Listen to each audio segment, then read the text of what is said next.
Hello மக்களே, welcome back to my channel Sujina Sri life style. இன்றைக்கி நம்ம ரொம்பவே இன்ட்ரெஸ்டிங்கான ரெசிபி தான் பார்க்க போகிறோம்.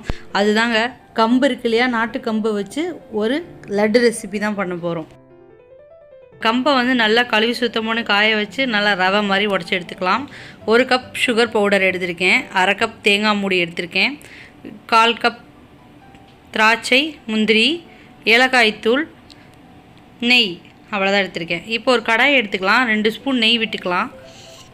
அதில் முந்திரி பருப்பு திராட்சையை நல்லா வறுத்து எடுத்துக்கலாம். கோல்டன் ப்ரௌன் வர வரைக்கும் நல்லா வறுத்து எடுத்துக்கலாம்.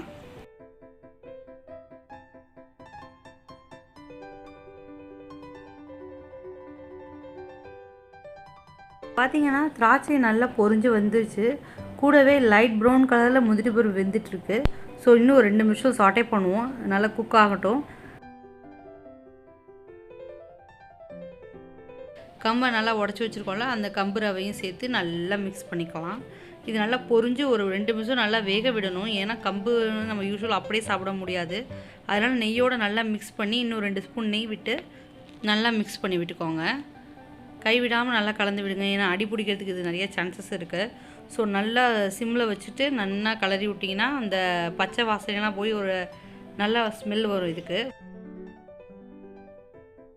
சுகர் பவுடர் 1க்கு 1 போட்டாவே சுகர் இது போதும். 1 கப் நீங்கள் அந்த ரவை எடுத்துக்கிட்டிங்கன்னா 1 கப் சுகர் எடுத்திங்கன்னா போதும். ரெண்டுத்தையும் நல்லா போட்டு கலந்து விட்டுருங்க. இந்தளவு கலந்து வந்ததுக்கப்புறம் ஏலக்காய் தூள் சேர்த்து நல்லா கலந்து விட்டுடலாம். இது கொஞ்சம் நேரம் ஆறட்டும். ஆற விட்டதுக்கப்புறம் தேங்காயை போட்டு நல்லா கலரி விடலாம். உங்களுக்கு தேங்காய் வேண்டாம் அப்படின்னாலும் விட்டுறலாம், நீங்கள் இது ஸ்கிப் பண்ணிக்கலாம். ஆனால் தேங்காய் போட்டால் இன்னும் நல்லாயிருக்கும் டேஸ்ட்டு.